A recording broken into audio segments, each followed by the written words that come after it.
Subscribe करें हमारे YouTube channel साधना gold को और पाएं वीडियोस सबसे पहले।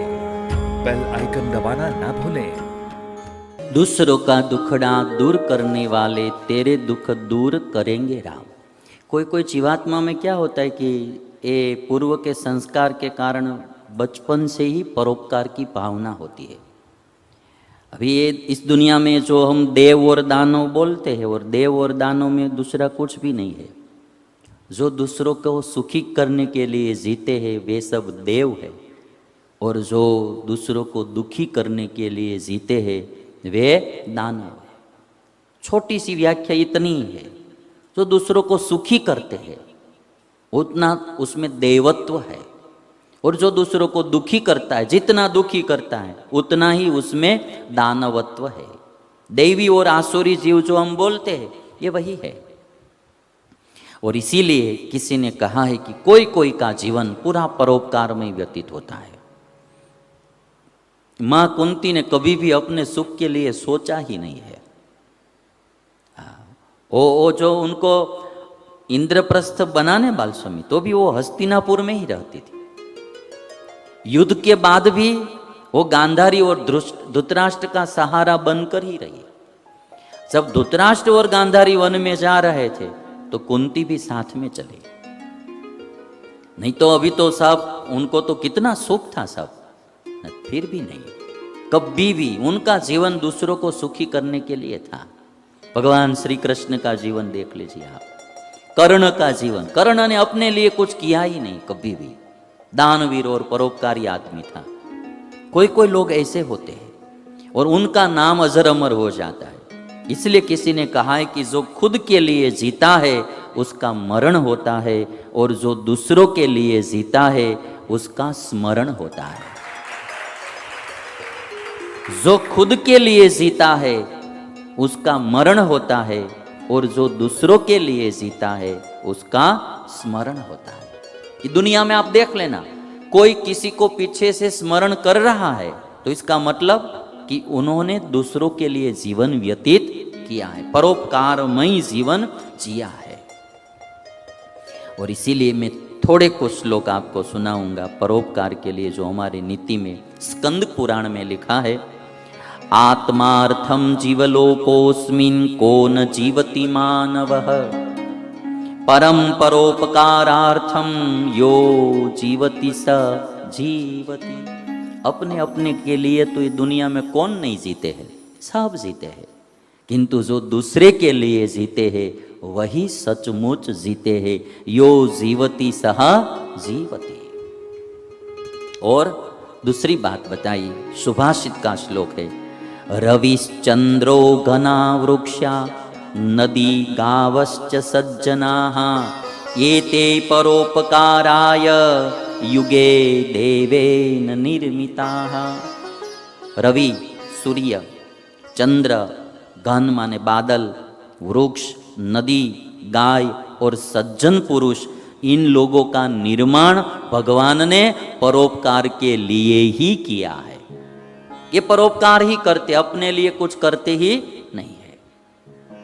और एक बात बताइए कि जो दूसरे को पीड़ा दे रहा है, किसी पर उपकार नहीं करता है, उससे तो अच्छा घास है तृण।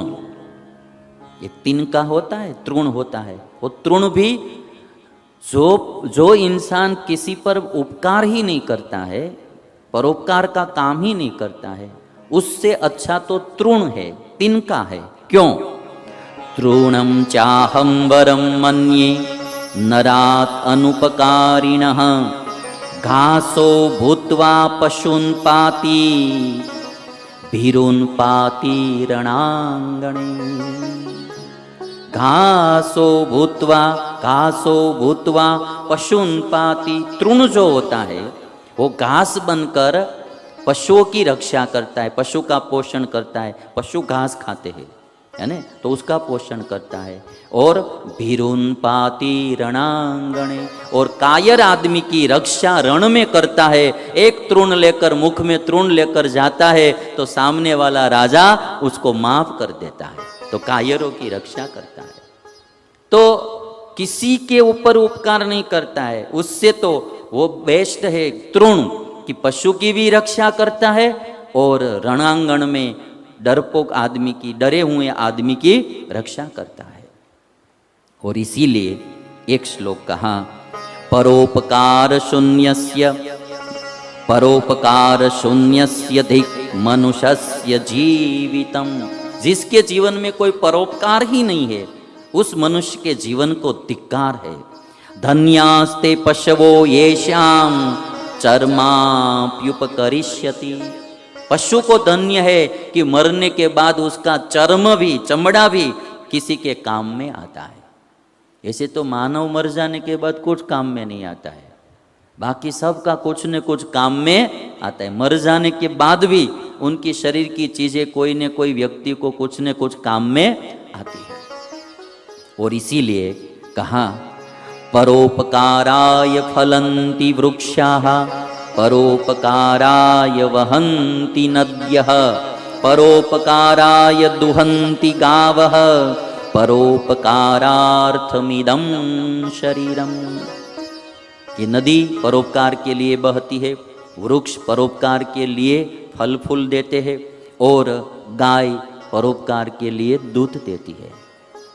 ये हम लोग छोड़े ही नहीं ना, इसलिए तो शास्त्रों में कहा गया कि गाय जब ब्याहती है तो 10 दिन उसका दूध नहीं पीना, नहीं तो मनुष्य एक दिन भी नहीं रहने देगा, है ना। इसलिए ये ऋषि मुनियों ने व्यवस्था कर दी 10 दिन तक दूध नहीं पीने का, तो थोड़ा उसके बछड़े के काम में आ जाए।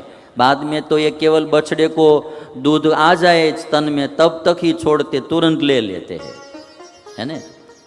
और हम लोग तो अभी उसमें ही 10 दिन में बड़ी बना बना कर खाते रहते हैं ना।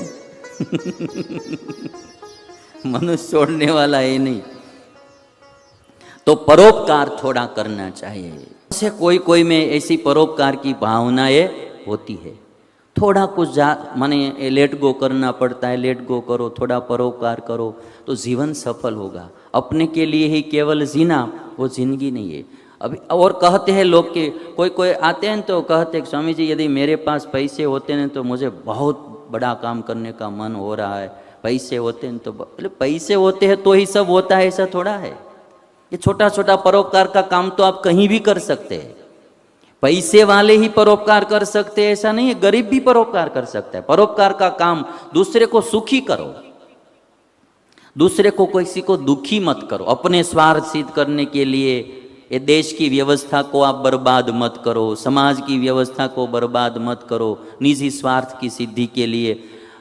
कोई कोई लोगों के बारे में तो इतना ही कहना होता है, परोपकार न करे तो कोई बात नहीं, अपकार न करे, समाज में उपद्रव न करे तो भी सबसे बड़ा उपकार। अपने आप वापस आपस में लोगों को लड़वाते रहते हैं, झगड़ा करवाते रहते हैं, अपना निजी स्वार्थ सिद्ध करने के लिए कुछ न कुछ उपद्रव करते रहते हैं। ऐसे लोगों को तो बहुत ख्याल रखना चाहिए कि हम परोपकार न करें तो कोई बात नहीं, किंतु किसी का अपकार नहीं करना चाहिए। पैसा नहीं है तो भी परोपकार का काम आप कर सकते हैं। ऐसा जरूरी नहीं कि पैसा हो तो ही परोपकार का काम होता है। तो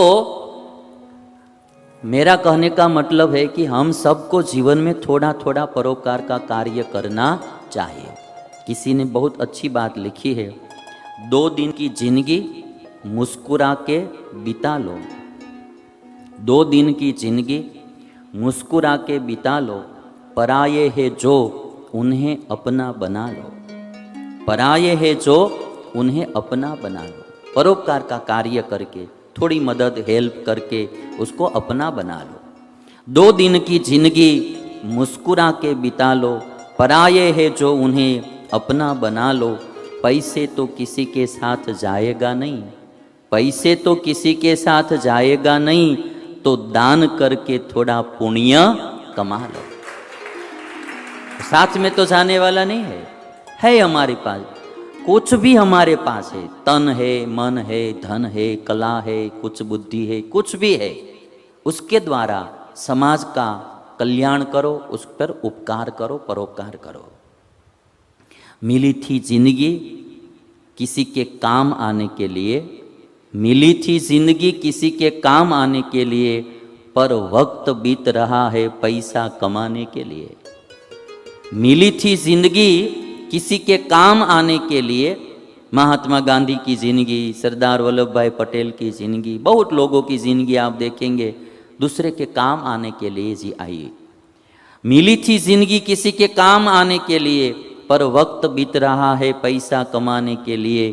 क्या करोगे इतना पैसा कमा कर, ना कफन में जेब है ना कब्र में अलमारी। ना कफन में जेब है ना कब्र में अलमारी, और ये मौत के फरिश्ते रिश्वत भी नहीं लेते। ये मौत के फरिश्ते रिश्वत भी नहीं लेते। तो पैसे को क्या करोगे आप? कोई कोई लोग तो इतने संग्रहखोर होते हैं, इकट्ठा ही करते जाते, इकट्ठा ही करते जाते हैं। यहाँ नहीं समा सकता है तो स्विच बैंक में रख के आ जाता है। मर जाएंगे कल, हार्ट अटैक आएगा, कुछ हो जाएगा तो वहीं पड़ा रहेगा। एक इंसान ही ऐसा है। अभी आप देखेंगे 84 लाख प्रकार का जन्म मिलता है इस दुनिया में। एक मनुष्य को आप बात कर देंगे 83,99,999 जन्म में कहीं पैसे की जरूरत नहीं पड़ती है। कोई पशु को, पक्षी को, वृक्ष को, जीव जंतु को कहीं धन की जरूरत नहीं पड़ती है। सबको अपना अपना परिवार होता है, पत्नी पुत्र, पत्नी पुत्री, खाते हैं पीते हैं, घूमते हैं फिरते, सब करते हैं जो इंसान करते हैं। किसी को कोई जरूरत नहीं पड़ती है। इंसान एक ऐसा है, इकट्ठा करता ही जाता है। एक पीढ़ी का हो जाता है तो दूसरी पीढ़ी का, दूसरी पीढ़ी का हो जाता है तो तीसरी पीढ़ी का, इकट्ठा करता ही जाता है। तो थोड़ा परोपकार का काम करना चाहिए।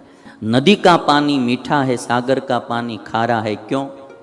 नदी पानी देती रहती है और सागर लेता रहता है ना। नदी का पानी मीठा है, सागर का पानी खारा है। क्यों? नदी देती रहती है और सागर लेता रहता है। इसलिए थोड़ा परोपकार हमारे सबके जीवन में आ जाए। दूसरों का दुख दूर करना, दूसरों का दुखड़ा दूर करने वाले तेरे दुख दूर करेंगे राम। कभी कभी आप जीवन में देखेंगे तो इस तरह से हमें भी, और इसीलिए किसी ने कहा है कि पेंसिल बनकर किसी का सुख लिख न सको तो कोई बात नहीं, किंतु रबर बनकर किसी का दुख मिटा तो सकते हो ना। किसी का दुख मिटा, पेंसिल बनकर किसी का सुख लिख न सको तो कोई बात नहीं, किंतु रबर बनकर किसी का दुख मिटा तो सकते हो ना। और कहा है कि हम सब जगह पर गुलिस्ता नहीं बना सकते हैं, किंतु कहीं रास्ते में कांटा आता है तो उसको दूर तो कर सकते हैं ना। सब जगह पर गुलिस्ता माने बगीचा हम नहीं बना सकेंगे, किंतु कहीं रास्ते में कांटा आता है तो उसको दूर तो हम कर सकते हैं। इतना भी परोपकार का काम आप कर सकते हैं। और इसीलिए एक बात बहुत अच्छी मैं कहूँगा आपको कि उजालों में मिल जाएगा कोई। अभी थोड़े कोई दुखी होता है तब आप मदद करेंगे तो उसको बहुत अच्छा लगेगा। उजालों में मिल ही जाएगा कोई ना कोई, तलाश उसकी रखो जो अंधेरों में भी साथ दे। अभी ये जो दिखाया आपको, ये गरीब अंधेरा में जो साथ देने वाला मिल गया, ऐसा कभी सहारा बनो। कभी कभार थोड़े से ही साथ सहकार से आदमी की जिंदगी संवर जाती होती है। और इसीलिए शायद किसी का फेमस ये वाक्य है, I am not handsome, I am not, किसी ने कहा कि you are very handsome, you are very handsome, तो उसने कहा कि I am not handsome but I can give my hand to some, है ना।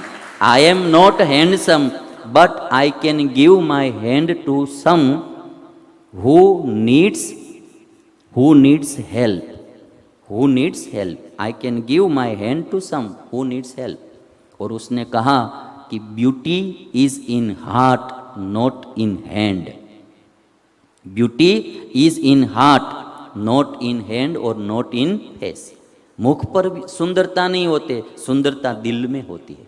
गांधी जी देखने में सुंदर दिखे या न दिखे, उनका पूरा जीवन परोपकारी रहा तो गांधी जी की तस्वीर सुंदर ही लगती है। ऊपर तो बाल पूरे नहीं थे, एक धोती पहनते थे, किंतु मूर्ति सुंदर लगती है, क्योंकि उन्होंने पूरा जीवन परोपकार के लिए जिया है।